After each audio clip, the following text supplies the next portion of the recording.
Hey guys, what's up? As you can see in the heading over here, that I'm going to talk about some specific things which are very important for your last minute revision of SCM. Last minute revision means not the minute before the exam hall, but the day before the exam. So I'm trying to help you as much as I can with all the relevant questions that are coming from several students to me via different modes. So I'm always trying to make a generalized answer for all such queries. So here I am going to address you with some very specific things. जैसे कि students ने हमेशा पूछा है कि sir ये writing कैसे करना है, अपने कॉस्टिंग का जो इतना थ्योरी बेस्ड हो गया है तो उसका राइटिंग कैसे करना है। तो मैं आपको इस वीडियो में बताऊंगा अबाउट कॉमन राइटिंग पैटर्न, कि कुछ कॉमन मिल जाए, इस तरह से कोई स्ट्रक्चर मिल जाए जिसको हम फॉलो करके अगर हर आंसर को लिख पाएँ तो हमें बहुत हेल्प होगा। Some students have been very curious about sir what about that skill assessment verbs, जिसके ऊपर इंस्टीट्यूट एम्फेसिस करता है बहुत बार। जैसे लास्ट में वो कैपिटल में लिखा रहता है ना एनालाइज, लास्ट में लिखा रहता है सर रेकमेंड, इवैल्यूएट, वो सब का मीनिंग क्या है, क्या उसके ऊपर कोई एम्फेसिस है। तो वी विल टॉक अबाउट दो skill assessment verbs also in this video. And the third is how to revise the day before. This we will also talk, and of course this will going to be a very specific discussion, so please watch the full video properly. You will obviously have a lot of things which will help you in exam. तो पहला हम लोग बात करें common writing pattern. हालांकि ऐसा कुछ common writing pattern बोल के इंस्टीट्यूट ने नहीं दिया हुआ है, बट फिर भी मैंने इतना जो क्वेश्चंस आप लोग को कराया, इतनी बार कराया है, सिंस हमारा जो नज़र होता है सिलेबस के ऊपर वो पूरा सैटेलाइट व्यू वाला होता है, मतलब हम ऊपर से पूरा सिलेबस को एक तरफ देख पाते हैं, बट आपका जो नज़र होता है वो जनरली इंडिविजुअल व्यू होता है। जैसे कि आपको एक चैप्टर को एक साथ देखते हो मैक्सिमम, या फिर एक बार में एक कॉन्सेप्ट को ही देख रहे होते हो। सो हमारा जब व्यू होता है ना, हम पूरे सिलेबस को देख लेते हैं एक साथ, और इतने सारे क्वेश्चन होते हैं ना सिलेबस के, सबको कॉमन वे में निचोड़ कर एक कॉमन राइटिंग पैटर्न कुछ मिला है। आप इसको फॉलो करके देखिएगा। When you revise you will be noticing this and you can of course use it in writing the exam. So मैंने क्या किया, आपके सिलेबस को फॉर राइटिंग पैटर्न 3 पार्ट में तोड़ दिया। एक पार्ट तोड़ा मैंने डिसीजन मेकिंग सेक्शन, जिसमें मेरे नज़र में क्या क्या चैप्टर आते हैं, रेलेवेंट कॉस्टिंग, मेक और बाय, की फैक्टर, सब कॉन्ट्रैक्टिंग, एनी अदर ऑफर्स, कुछ भी other areas of decision making. Second मैंने तोड़ा परफॉर्मेंस इवैल्यूएशन, जिसमें divisional transfer pricing, standard costing, budgetary control और परफॉर्मेंस इवैल्यूएशन मॉडल्स आ जाते हैं। थर्ड मैंने तोड़ दिया एनी अदर टेक्निक्स और मॉडल्स, जैसे कि कोई 6 सिग्मा पे क्वेश्चन आ गया, TPM पे आ गया, 5S, feedback control, participative budget, OE, BPR, value chain, life cycle, TOC etcetera. ऐसा कोई भी चीज़ पे अगर कोई क्वेश्चन बन के आ जाए तो उसको कैसे हैंडल करना है, राइट। सो 3 पार्ट है। पहला पार्ट हम डिसीजन मेकिंग सेक्शन में आते हैं। ऐसा देखा गया डिसीजन मेकिंग सेक्शन का जो आंसर्स का राइटिंग पैटर्न है उसमें 2 चीज़ें सबसे महत्वपूर्ण होता है। एक होता है फाइनेंशियल इम्पैक्ट बताओ, which is the calculation that you usually do, right, and another is non financial impact भी बताओ, which we talk about as feasibility of doing the offer or feasibility of taking the decision, suitability. So non-financial impact can be something qualitative, non-monetary aspect, which we have always discussed in several decision making questions, right? So उसके बारे में भी लिखो। अब इसके questions में generally ये देखा गया decision making के जो questions आते हैं उसमें verbs जो लास्ट में रहता है ना required में, कि क्या क्या करने बोल रहा है, जैसे what will be this, वैसे वर्ब what अब नहीं आता है। अब क्या क्या वर्ब होता है वो है जैसे advise, evaluate, recommend. In general decision making questions में आपको 3 वर्ब मिलेंगे, क्या क्या, एडवाइज, इवैल्यूएट और रेकमेंड। और मैंने बहुत सिंपलिस्टिकली आपको यहाँ पे बताया है।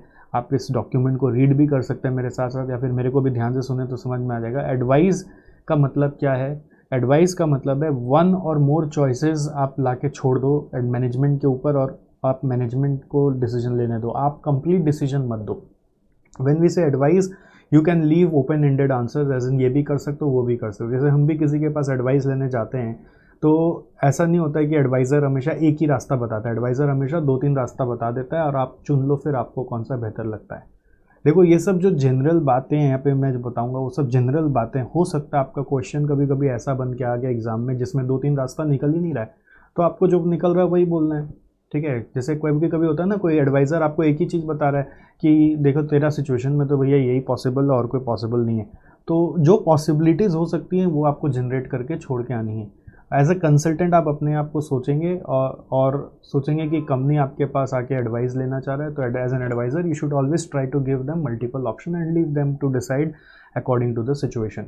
So this is in general advice. The second is evaluate. When we say evaluate, evaluate means you are evaluating one of the option or the options that are already created in the question.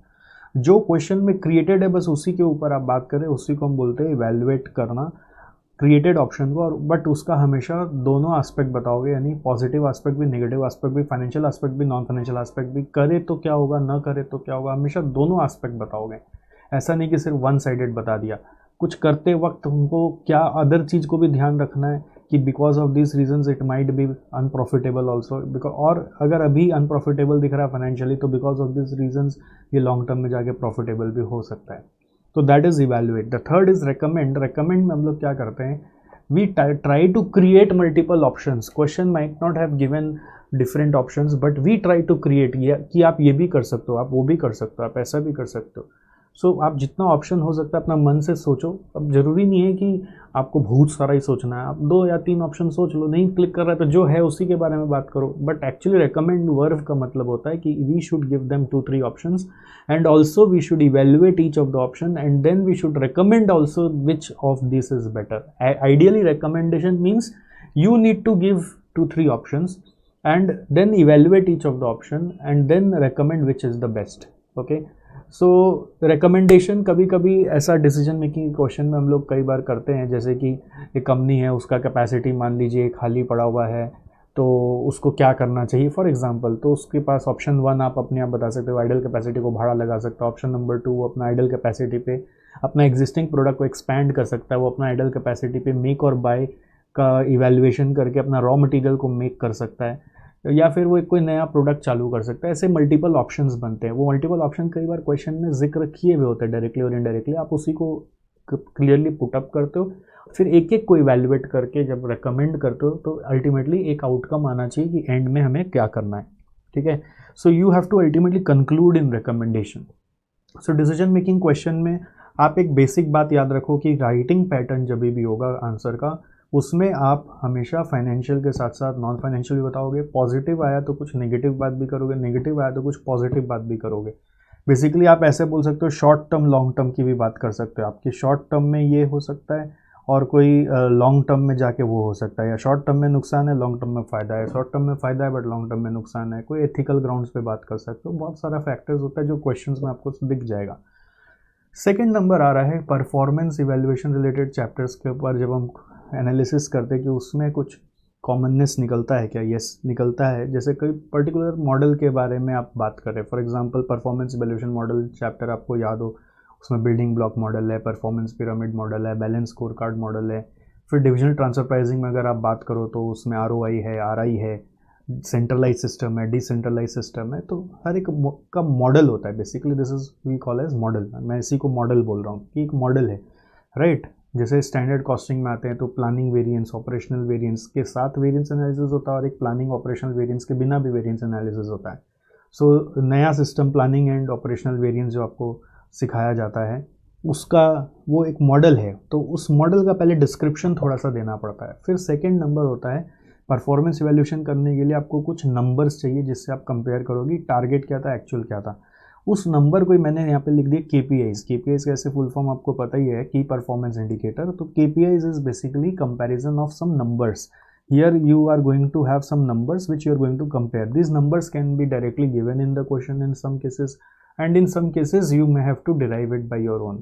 Sometimes this number is in absolute value, sometimes this is in some percentage form. It can be profit or it can be profit percentage. It can be number of customers or it can be customer satisfaction ratio. So it depend करता है situation पे कि क्या चीज़ को लेके compare करना है। कभी जैसे अगर स्टैंडर्ड कॉस्टिंग है तो it can be material price variance also, right? It can be material usage variance, it can be market growth variance or market share variance. तो ऐसा आपका कोई भी नंबर हो सकता है। केपीआई माने बेसिकली क्या है, नंबर्स जो आपको as per the applicable model derive करने क्वेश्चन से, या तो डायरेक्ट दिया तो उठा लो, डायरेक्टली नहीं दिया तो खुद कैलकुलेट करो, और फिर उसको कंपेयर करो कि वो एडवर्स हुआ कि फेवरेबल हुआ। कंपेयर करो विथ व्हाट, कभी बोलेगा एक्चुअल वर्सेस बजट कंपेयर होगा, एक्चुअल वर्सेस टारगेट में कंपैरिजन होगा, या फिर आवर्स वर्सेस अदर्स कंपैरिजन होगा कि दूसरों के साथ हम लोगों का कैसा परफॉर्मेंस चल रहा है। आवर्स वर्सेस अदर्स भी हो सकता है, राइट। तो केपीआई में हमेशा कंपैरिजन का खेल है, और फिर उसके बाद आपको क्या करना है, कंपेयर करके जनरली हम लोग छोड़ देते हैं, हम लोग कंपेयर करके छोड़ देते हैं बहुत बार।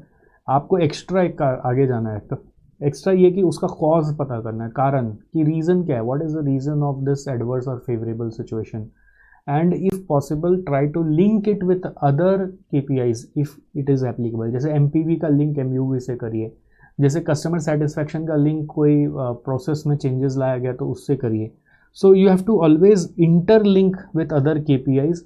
ये आपको हमेशा याद रखना है कि कहीं पे मैं जो आंसर लिख रहा हूँ क्या किसी और पैरामीटर से कनेक्ट हो रहा है। अब होता है कई बार कि आप पॉइंट नंबर 1 में जब लिखे तो उसमें इंटरलिंक नहीं समझ में आया, बट 2 नंबर में गए तो 2 को 1 से इंटरकनेक्ट कर दिया, वो भी चलेगा, बट कहीं ना कहीं इंटरकनेक्शन के बारे में बात जरूर करिए। ऐसे क्वेश्चंस में यूजुअली मैंने देखा ज़्यादातर इंस्टीट्यूट एनालाइज वाला टर्म यूज़ करता है।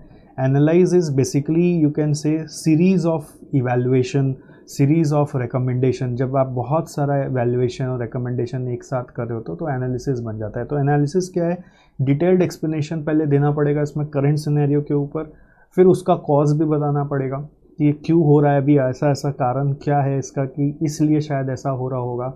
फिर इंटरलिंक करना पड़ेगा आपको कि इस कारण का दूसरा कोई कारण से कनेक्शन है क्या, एंड अल्टीमेटली उन सब का इम्पैक्ट क्या आ रहा है। तो एनालिसिस में हम लोग अल्टीमेटली आप देखिए कोई सॉल्यूशन नहीं दे रहे हैं, हम लोग बस बोल रहे हैं ये आपके यहाँ हो रहा है, इसका होने का कारण ये है, और फिर कारण के बाद इस कारण का दूसरा कनेक्शन किसी और कारण से भी है, कनेक्शन बताओ, इंटरलिंक बताओ, और फिर उस अल्टीमेटली उन सब का नतीजा क्या हो रहा है, वो फेवरेबल है कि एडवर्स है, वो भी आप बता सकते हो। एनालिसिस में you are just understanding the scenario.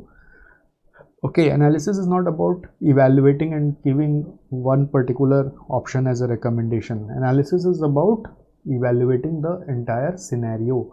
Okay, evaluating the scenario, the full happening, what is going on, how was the month of this company, how was the year of this department, something like that. That is called as analysis. So when you are analyzing, just keep this in mind that you have to talk about current scenario and why it is happening, and is there any cross connection of the causes of different kind of causes. So all those you have to note over here. The third is any other techniques or models. Any other techniques or model, like say they have asked you question on write about some Six Sigma or DMAIC or DMADV, or they have asked you to write about JIT system, something, anything they can write, ask you to write about specifically in connection with a story or maybe a straightforward question as well. Okay, तो straight forward उम्मीद कम करो, but connection with story आप उम्मीद करो। तो उसके answer का भी पैटर्न है। पैटर्न क्या है कि एक हमेशा पहले स्मॉल डिस्क्रिप्शन दो। वो स्मॉल डिस्क्रिप्शन अगेन मन से मत दो, उसमें कुछ कीवर्ड्स होते हैं। उस स्मॉल डिस्क्रिप्शन के हमेशा याद रखना कुछ ना कुछ कीवर्ड्स होते हैं। जैसे BPR होता है ना, तो उसका कीवर्ड होता है fundamental rethinking, radical redesign, dramatic improvement, ऐसे कीवर्ड होते हैं। जैसे TQM होता है तो उसका अपना एक कीवर्ड होता है, जैसे कि जीरो डिफेक्ट, वहाँ पे बोलना ही पड़ेगा। कस्टमर सेटिस्फैक्शन, वहाँ पे बोलना ही पड़ेगा। अगर आप वो सब टर्मिनोलॉजीज यूज़ नहीं कर रहे तो हम आपको मार्क्स नहीं देंगे। लीन प्रोडक्शन के बारे में लिखना है तो उसमें बोलना पड़ेगा आपको कि हम लोग यहाँ पे waste minimisation and productivity maximisation के बारे में बात कर रहे हैं। अब आप मन से कुछ भी लिख दोगे तो हम नहीं स्वीकारेंगे। तो वो स्मॉल डिस्क्रिप्शन में कीवर्ड्स चाहिए। फिर उसके बाद उस कॉन्सेप्ट का कभी कभी इंपॉर्टेंस, कैरेक्टरिस्टिक्स अलग अलग दिया होता है। जैसे लाइफ साइकिल कॉस्टिंग में आप जाओगे, उसका इंपॉर्टेंस अलग दिया हुआ है, कैरेक्टरिस्टिक अलग दिया हुआ है, बेनिफिट्स अलग दिया हुआ है। हम लोग का सब खिचड़ी हो जाता है, हम लोग सब मिला के एक ही समझ लेते हैं और सब में एक ही आंसर फेंक के आते हैं। ऐसा नहीं होना चाहिए। आपको थोड़ा सा बस इस पर एफर्ट डालना है कि इंपॉर्टेंस क्या है, कैरेक्टरिस्टिक क्या है, बेनिफिट्स क्या है, एडवांटेज क्या है, डिसएडवांटेज क्या है। Segregate everything and then study. You will not find the same common points in each and every heading. So जहाँ जहाँ है जो है उसको ठीक से सेग्रीगेट करके ध्यान देके पढ़ेंगे आप, और उसके बारे में 2-2 लाइनें लिखेंगे, नॉट नेसेसरली आपको सारा लिखना है। फिर स्टेजेस फॉर इम्प्लीमेंटेशन, जैसे अब कोई बीपीआर पे क्वेश्चन आया, तो बीपीआर पे क्वेश्चन आया तो बस ये बीपीआर कंपनी को करना चाहिए आपने बोल दिया, बट कैसे करेगा वो स्टेजेस बताओ, उसका कुछ तरीका बताओ कि पहले वो अपने सारे एग्जिस्टिंग प्रोसेस को मल्टीपल टास्क में तोड़ेगा और फिर आइडेंटिफाई करेगा कौन सा वैल्यू एडिंग है, कौन सा नॉन वैल्यू एडिंग है, तो नॉन वैल्यू एडिंग को हटाएगा, वैल्यू एडिंग को रखेगा।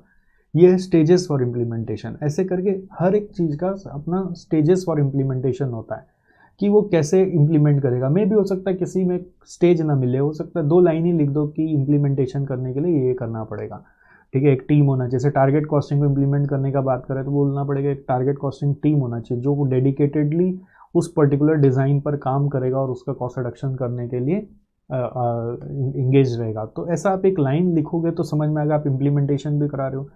नेक्स्ट, इम्प्लीमेंटेशन करने के साथ साथ आपको कॉस्ट और बेनिफिट का भी बात करना पड़ेगा। वो कॉस्ट कभी कभी कैलकुलेशन से क्वेश्चन करने बोल देगा, बेनिफिट कैलकुलेशन से क्वेश्चन करने बोल देगा, तो बहुत अच्छी बात। और कैलकुलेशन से नहीं करने बोला कॉस्ट एंड बेनिफिट, तो आपको क्या करना है, अपना मन से ही लिख देना है कि ये करने जाएंगे तो कॉस्ट एक्स्ट्रा लगेगा बट उसका बेनिफिट लॉन्ग टर्म में कॉस्ट को सरपास कर जाएगा। ऐसा एक लाइन जरूर लिखना चाहिए कि कॉस्ट और बेनिफिट, जैसे टीक्यूएम प्रोग्राम में कंपनी सोच रहा है इंप्लीमेंट करना चाहिए कि नहीं करना चाहिए, तो करेंट सिनेरियो में हो सकता है कॉस्ट ज़्यादा लगे टीक्यूएम इम्प्लीमेंटेशन के लिए, बट लॉन्ग टर्म में क्वालिटी इंप्रूव होगा तो कंपनी का गुडविल बढ़ेगा, कस्टमर लॉयल्टी बढ़ेगा, तो करना चाहिए। ऐसे कॉस्ट बेनिफिट के बारे में आपको 1-2 लाइन लिख कर जरूर आना चाहिए। कंपनी है जो कॉस्ट सेंटर मॉडल पे चल रहा है, वो बोल रहा है मेरे को प्रॉफिट सेंटर मॉडल में कन्वर्ट होना चाहिए कि नहीं होना चाहिए, तो उसका कॉस्ट क्या है, उसका बेनिफिट क्या है, वो भी एक पेन पॉइंट बताना है और उसका बेनिफिट बताना है।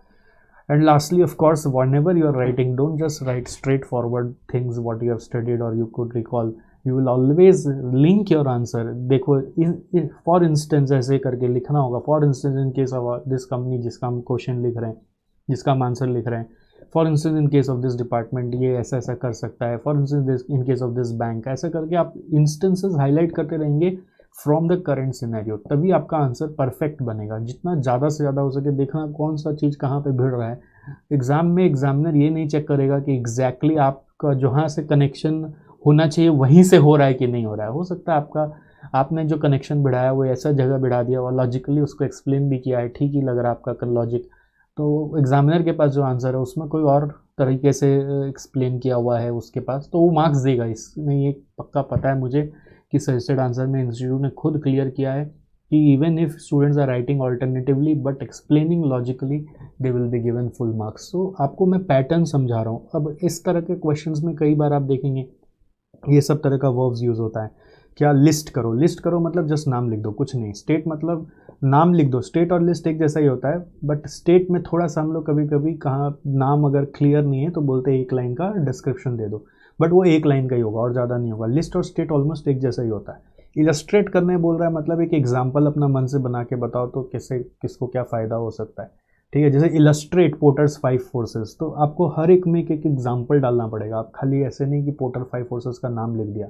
लिस्ट डाउन पोर्टर्स 5 फोर्सेस, तो खाली नाम लिख के आ जाइए। स्टेट पोर्टर्स 5 फोर्सेस में भी आप नाम लिख के आ सकते हैं। See according to marks how much you can write, 1 line में लिख सकते हो तो लिख दो, नहीं तो स्टेट में भी लिखने का दरकार नहीं होता। इलस्ट्रेट मतलब अब उसके साथ साथ एग्जाम्पल भी लिखना पड़ेगा।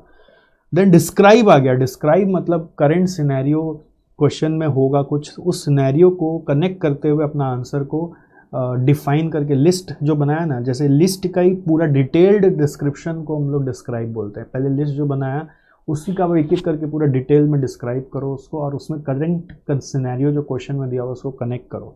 डिस्कस मतलब क्या होता है पता है? डिस्कस मतलब होता है कोई समस्या है, एक इशू होना चाहिए, उस इशू का 2 कॉन्ट्राडिक्टरी सोल्यूशन होना चाहिए, ये भी कर सकते हैं या ये भी कर सकते हैं। अब दोनों पे डिस्कस होगा, अगर ये किया तो क्या होगा, ये किया तो क्या होगा, और फिर दोनों का निचोड़ निकालकर एक रिकमेंडेशन आना चाहिए, आउटकम आना चाहिए कि क्या करना है अल्टीमेटली।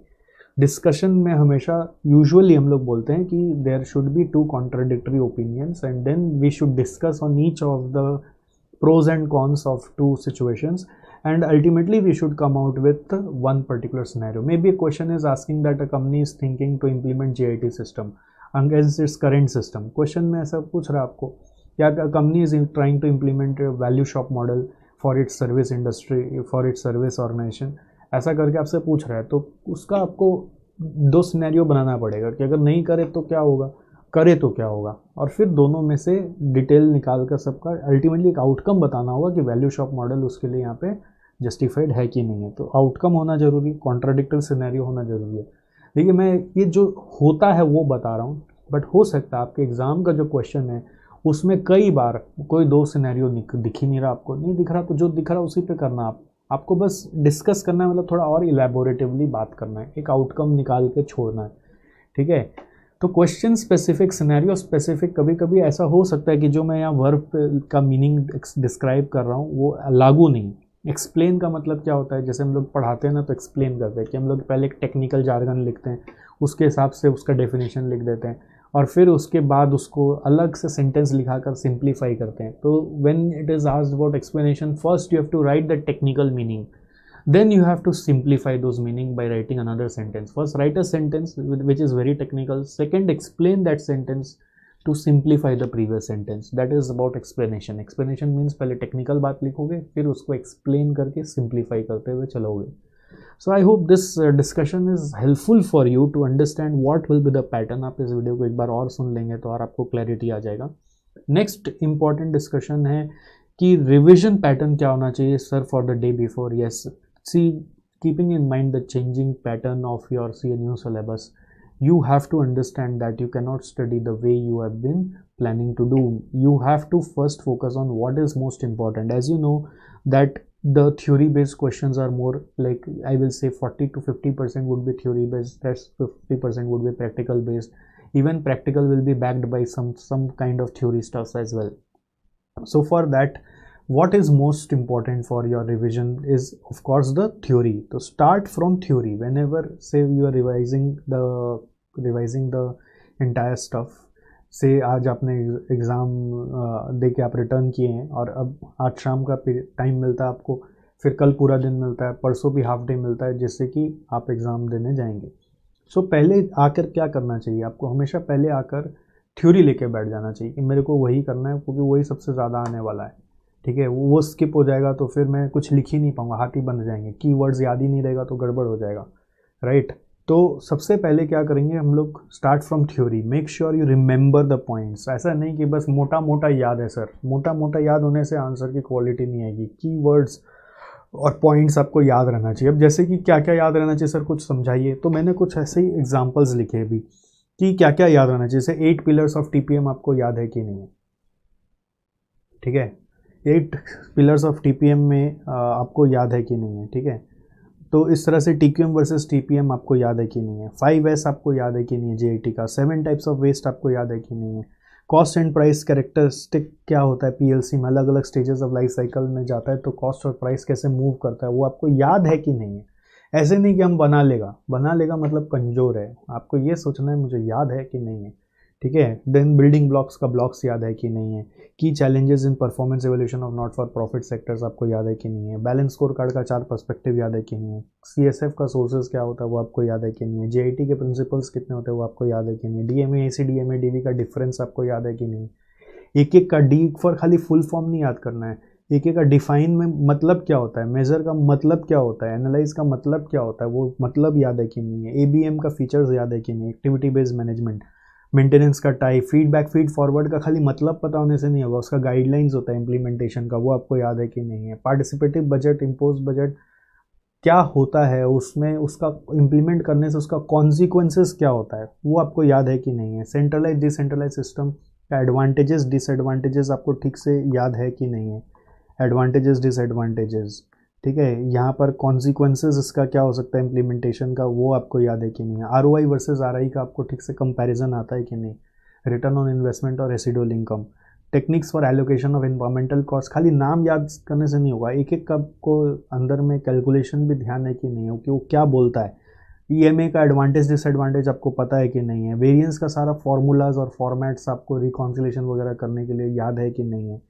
EFQM एक्सेलेंस मॉडल में एक इनेबलर होते हैं, फिर आपके रिजल्ट्स होते हैं, देन रडार फ्रेमवर्क होता है, देन उसके 8 फंडामेंटल होते हैं, वो याद है कि नहीं है। वैल्यू शॉप मॉडल का डायग्राम याद है कि नहीं है। डायग्राम भी याद है तो एक एक पॉइंट में किस बारे में बात होती है वो याद है कि नहीं। पोर्टर्स 5 फोर्सेस नाम सबको रट लेते हैं, बट कब थ्रेट ज़्यादा होता है कब थ्रेट कम होता है ये याद है कि नहीं है। और फिर इंटरनल थ्रेट्स भी होते हैं, जैसे कि एक ट्रांसफर प्राइसिंग में क्वेश्चन आता है कि कैसे आप बताइए इंटरनली 2 डिवीज़न में पोर्टर 5 फोर्सेस के बेसिस पर बार्गेनिंग करवाया जा सकता है। तो इंटरनल भी बहुत सारा कई बार थ्रेट्स होता है और उसके बाद एक्सटर्नल थ्रेट्स तो होता ही है। तो इंटरनल थ्रेट्स कब अराइज करता है, जब डिसेंट्रलाइज सिस्टम में एक ऑर्गेनाइजेशन में 2 डिपार्टमेंट आपस में भी फाइटिंग कर रहे होते हैं as if they are external person. तो वो केस आपको याद है कि नहीं है, पहला चीज़ पे ध्यान देना है कि मेरे को ऐसे जम्बल्ड वे में भी कोई पूछ रहा हो, मुझे ये सब क्वेश्चन का आंसर याद है कि नहीं। देखिए मैं कोई इंपॉर्टेंट क्वेश्चन रिलीज़ नहीं कर रहा, मैं एक जनरल आइडिया के लिए लिखा कि ये सब ऐसे रैंडमली कोई भी पॉइंट उठा के आपसे मैं पूछूं तो आपको वो पॉइंट उसका याद होना चाहिए एज वेल एज उस पॉइंट के अंदर का मसाला भी याद होना चाहिए। वो याद है कि नहीं है, this is very very important. And next क्या करना है, once you are through with that, it will take around I think 15 hours of study to understand each and every theory and to mug it up. आपको कोई mnemonics बना के आपको याद रखना है तो आप वैसे याद रख लो, but you have to remember all those. Okay, next आता है दिव्य जड़ी बूटी बुक। हम लोगों का जैसे आपको मिला हुआ है SCM का, वो दिव्य जड़ी बूटी बुक आपको सॉल्व करना है। दिव्य जड़ी बूटी बुक जिनके पास नहीं है तो ICA के जितने भी क्वेश्चन है, यानी ICA स्टडी मटेरियल के, RTPs के, MTPs के जितने भी क्वेश्चन है वो सब आपको देखने हैं। बुक में भी कैसे करना है, देखो क्वेश्चन एक बार, अभी तक तो मैं मानता हूँ कि आपने ये सब एक बार कर ही लिया होगा, राइट। तो सबसे पहले आपको क्या करना है, क्वेश्चन को देखना है। क्वेश्चन देखते ही आपको पूरा उसका स्टोरी याद आ जाएगा कि वो स्टोरी क्या था, और स्टोरी याद आते ही उसके बाद उसका रिक्वायरमेंट को ठीक से पढ़ो। एनालाइज है कि रेकमेंड है कि इवेलुएट है कि डिस्क्राइब है कि लिस्ट है कि स्टेट है, ऐसा कुछ आप ठीक से पढ़ो रिक्वायरमेंट में क्या दिया है। और रिक्वायरमेंट के बाद आप अपने आप सोचो कि इसका की पॉइंट्स क्या होता, और कैलकुलेशन में कोई ट्रिक है क्या, कुछ ट्रिक आपका मार्क किया हुआ होगा, वो ट्रिक को रिकॉल करो। और कैलकुलेशन करना नहीं है, अब करने का समय गया, आप प्रोसेस याद करो कि अच्छा पहले मैं इसको इससे कर दूंगा और इसमें ये कैलकुलेशन का एक ट्रिक है, वो ट्रिक आपका मार्क किया हुआ होगा, वो ट्रिक को रिकॉल करो कैलकुलेशन पर्सपेक्टिव से। सेकंड नंबर आप क्या करोगे, उस क्वेश्चन का जो पर्टिकुलर मान लीजिए थ्योरी है, फॉर एग्जांपल वो कोई पर्टिकुलर मॉडल से कनेक्टेड है, जैसे कोई 6 सिग्मा से कनेक्टेड क्वेश्चन है, फॉर एग्जांपल DMAIC या DMADV से क्वेश्चन आ गया जिसमें कैलकुलेशन भी आ रहा है कि 6 सिग्मा इंप्लीमेंट करके कंपनी को कॉस्ट बेनिफिट क्या होगा। तो कॉस्ट बेनिफिट का प्रोसेस आपको पता है, वो प्रोसेस देख लिया। फिर मॉड्यूल्स में देखिए ना, पहले प्रैक्टिकल का हमने क्वेश्चन का पार्ट समझ लिया, फिर जो उसमें मॉडल बता रहे हैं, जैसे DMAIC इंप्लीमेंट करना है तो D में क्या लिखेगा, M में क्या लिखेगा, A में क्या लिखेगा, I में क्या लिखेगा, C में क्या लिखेगा, सब रिकॉल करना है आपको, वापस थोड़ी बैठ के पढ़ना है। D में मैं ये लिखूंगा, अगर आपको पहले से याद है ना, डिफाइन मतलब क्या हम लोग करते हैं, डिफाइन द प्रॉब्लम, तो यहाँ पे प्रॉब्लम क्या है वो थोड़ा सा आपको याद आ जाएगा देखते ही। तो DMAIC के अंदर क्या लिखेगा, खाली ध्यान से याद करना है, ओके इसके बारे में लिखना है। ये नहीं कि उसको बैठ के पूरा वर्ड टू वर्ड पढ़ने लग गए, तब तो रिवीजन कभी ख़त्म ही नहीं होगा। तो प्रैक्टिकल का प्रोसेस देख लो, थ्योरी का एक एक जो मॉड्यूल है उसमें मॉडल्स जो एप्लीकेबल है, उस मॉडल का जो की पॉइंट्स है वो कैसे कनेक्ट कर रहा है वो देखो। और फिर लास्ट में ज़रूर देखो कि दोनों को उन्होंने मिक्स कैसे किया, सजाया कैसे कि पहले देखो इन लोगों ने डिफाइन के बारे में लिखा है, फिर एनालाइज के बारे में लिखा है, या फिर मेजर के बारे में लिखा है, एनालाइज के बारे में लिखा है, उसमें थ्योरी और प्रैक्टिकल को मर्ज कैसे किया है। जैसे अब प्रैक्टिकल में आपने कैलकुलेशन कर लिया कि कॉस्ट और बेनिफिट कंपेयर करके नेट में ये बेनिफिट आ रहा है, तो वो नेट बेनिफिट को आंसर के अंदर वो कैसे प्लेस कर रहा है, आंसर के अंदर कहाँ पे लिख रहा है कि नेट बेनिफिट यहाँ पे वो मेंशन किया हुआ है, देखो उसका प्लेसमेंट पे जरूर ध्यान देना, वरना क्या है ना, हाथ से सब कुछ एग्जाम में आता हुआ भी होगा ना, हाथ से लिखने नहीं बनेगा सही तरीका से, तो प्लेसमेंट पे भी ध्यान देगा, ठीक है। क्वेश्चन को पूरा पढ़ने का जरूरत नहीं पड़ता है मेरे नज़र में, अगर एक बार अभी तक एक बार भी पढ़ा हुआ है तो क्वेश्चन पढ़ते ही आपको याद आ जाएगा कि ये स्टोरी है। सेकेंड नंबर जो उसमें मॉडल है, वो मॉडल का पॉइंट्स आप रिकॉल कर लो कि आप जो ऊपर में पढ़ा था वो मैच हो रहा है कि नहीं हो रहा है। नेक्स्ट थर्ड नंबर आपको उन दोनों का इंटरलिंकिंग को पकड़ना है, इंटरलिंक कैसे कर रहा है वो, आंसर में सजाया कैसे, इंस्टीट्यूट जिस तरह से सजाया है या जितना डिटेल में लिखा है उतना मैं जनरली क्लास में बोलता हूँ, अगर कोई ओपन बुक एग्जाम भी हो जाए और सब देख देख के भी लिखेगा ना तो भी 3 घंटा में पेपर नहीं खत्म होगा, वो बहुत ज़्यादा लिखा हुआ। आप उसको कट शॉर्ट करके छोटा छोटा लिखोगे, आपको बहुत ज़्यादा इलेबोरेटिवली नहीं लिखना है। ऐसा पास्ट में इंस्टीट्यूट ने बहुत बार बोला है, और अब मैं भी क्लास में बोलता हूँ, आप उसके इलेबोरेटिव स्टाइल पे मत जाइए, आप अपना स्टाइल में उसका एक लाइन तो लिखिए ना, जो पैटर्न मैंने ऊपर में भी डिस्कस किया उसको फॉलो करके। स्टिल हैविंग टाइम, उसके बाद भी अगर हाथ में समय बचता है तो आपको पता है मैंने अपने क्लास में आपको बहुत सारे एक्स्ट्रा सम्स भी कराए हैं जो आपके थ्योरी पैटर्न में नहीं घुसते हैं, बट वो क्वेश्चंस इंपॉर्टेंट हैं, उसमें से भी कई बार कुछ ना कुछ आता है, बट अब लास्ट मोमेंट पे मैं ये नहीं बोलता उस पर बहुत ज़्यादा एम्फेसिस दो। अगर टाइम बचता है तो जिस जिस चैप्टर का वो इम्पॉर्टेंट क्वेश्चंस आपका मार्क किया हुआ होगा, वो मार्क्ड क्वेश्चंस को आप एक बार खाली नज़र से दोहरा लो, क्या कि उसका प्रोसेस क्या है। अगर ये क्वेश्चन आया ना तो इस क्वेश्चन का व्हाट्स न्यू मैंने लिखा हुआ रहता था आपको हर क्वेश्चन के नीचे में, तो व्हाट्स न्यू अगर पकड़ में आ गया, आपको याद आ गया कि अच्छा ये इसका ये प्रोसेस है। कैलकुलेशन एरिया में भी मार्क किया हुआ होगा आपका कॉपीज़ में कि ये एरिया इस सोल्यूशन का सबसे बड़ा वो एरिया है जिसमें अपने को ध्यान देना है। तो वो बस प्रोसेस ऑफ वैराइटीज़ जो आपका डीजेबी बुक के थ्रू कवर नहीं हो पाया, बट फिर भी वैरायटी बोलकर सर ने कराया हुआ है, तो उसको एक बार नज़र से निकाल लेना। तो नज़र से निकालने से क्या होता है, कंप्लीट प्रिपरेशन हो जाता है, कोई भी तरह का फिर नया क्वेश्चन का भी डर कम हो जाता है। ठीक है, ये ऑफ कोर्स वो कंसेप्ट के लिए इम्पॉर्टेंट होता है। मैं ये नहीं बोल रहा कि उसको सबसे पहले करो, सबसे पहले क्या करो जिसका अभी जोर ज़्यादा है वो है थ्योरी। तो थ्योरी पे रात में आके डिवाइड कर लो, आप कौन सा चैप्टर्स पहले करोगे, कौन सा चैप्टर बाद में करोगे, जैसा आपका स्टेमिना हो। रात में आके जैसे एक एग्ज़ाम दे के अभी रात में आके टाइम बच रहा है तो रात का समय यूज़ होना चाहिए। तो उसके लिए क्या करना है कि आपको कुछ ना कुछ आपको पहले से एक बार पढ़ लेना है, मतलब चाहे वो प्रैक्टिकल ओरिएंटेड कुछ चैप्टर्स हो जिसमें थोड़ा थोड़ा थ्योरी है, या फिर पूरा थ्योरी ओरिएंटेड जो चैप्टर है उसी को कुछ ना कुछ एक बार पढ़ के रात में सो जाओ। फिर आराम से 6-7 घंटा सो के उठो, फ्रेश होके अपना पढ़ने बैठो लंबा, और एक जर्नी बनाओ 10 घंटा तक अब हम लगातार पढ़ के ही उठेंगे। उसके बाद आप नेक्स्ट अपना डीजेबी का प्रैक्टिकल को सी थ्रू करना शुरू करो। अगर अगले दिन सुबह तक हो जाए तो थोड़ा बहुत टाइम बचाओ, तो कुछ कुछ चैप्टर्स का जो वैरायटी क्वेश्चन है जो डीजेबी में कवर्ड नहीं हुआ, कॉपी पलट के खाली बस ऐसे पेज पलटते जाओगे और देखते जाओगे ये पेज पलटता मैंने, अच्छा ये क्वेश्चन है, ये क्वेश्चन मेरा किया हुआ है, ये क्वेश्चन मैंने किया हुआ है। ठीक है, तो एक बार और लास्ट में बोल देता हूँ सर हम रिवाइज़ कैसे करेंगे। रिवाइज़ करने के लिए जैसे एक बार और मैं डिवाइड कर देता हूँ, 3 स्टेज है, एक छोटा स्टेज है, एक बड़ा स्टेज है, एक फिर छोटा स्टेज है। जैसे एग्ज़ाम दे के आए, ठीक है, पेपर 4 देकर आया, तो उसके बाद जो नाइट का समय मिला, अगला दिन फुल डे मिला, full day and night, right, और लास्ट में आपको क्या मिला, थोड़ा हाफ डे मिला, जिस दिन एग्ज़ाम है उस दिन हाफ डे मिला। तो जो जनरल टेंडेंसी मैं वो आपको बता रहा हूँ, देखो अब आप इसको फॉलो करना।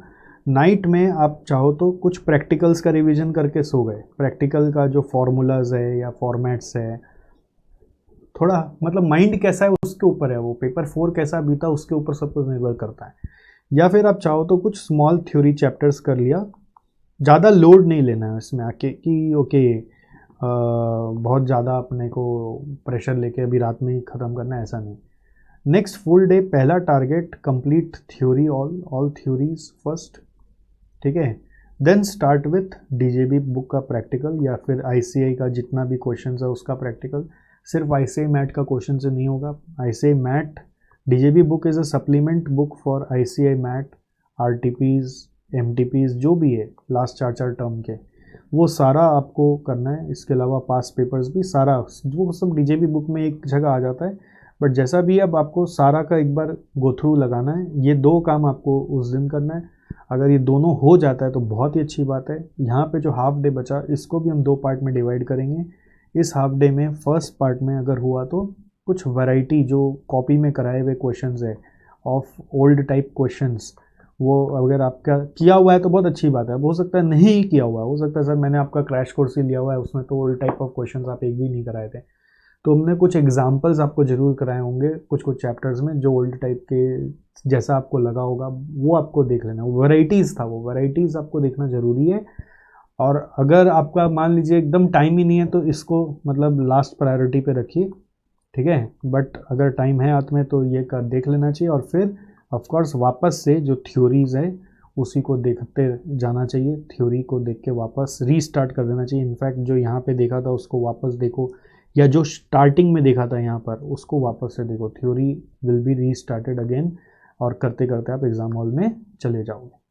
तो this is how I feel you should do it. Of course you can have some modified way, but whatever I felt that you should know about some common pattern at least। Decision making में किस बारे में लिखना है, कुछ verbs का meaning ज़रूरी नहीं है वर्ब्स पे इतना ज़्यादा गुमराह नहीं हो जाना कि ये वर्ब है तो अब मेरे को मल्टीपल निकालना ही है, नहीं निकल रहा है छोड़ दो, उतना टाइम वेस्ट नहीं करना है। बस एग्ज़ाम में एक चीज़ का एकदम याद रखोगे कि मुझे टाइम वेस्ट नहीं करना है, मेरा जो एक क्वेश्चन के लिए जो डिवोटेड टाइम है मैं उससे ज़्यादा टाइम नहीं दूंगा, वरना आपका पूरा पेपर बिगड़ता हुआ चला जाएगा। बहुत बार स्टूडेंट्स क्या करते हो, क्वेश्चन 1 लंबा चौड़ा आ जाता है, मान लीजिए केस स्टडी वाला, तो उसी को पढ़ते पढ़ते उसी को करते करते 1 घंटा लगा दिया, पेपर छूटना ही है। आपके पास अल्टीमेट हाथ में टाइम 40-45 मिनट का ही है। तो क्वेश्चन भी जब भी पढ़ोगे हमेशा ऐसे ब्लैंक हाथ में रख के नहीं पढ़ोगे, हमेशा एक पेन लेकर पेंसिल लेकर मार्किंग करते हुए पढ़ोगे कि कुछ उसका की पॉइंट्स मिलता चला गया ना, कनेक्ट होता हुआ, तो उसको देख लिया।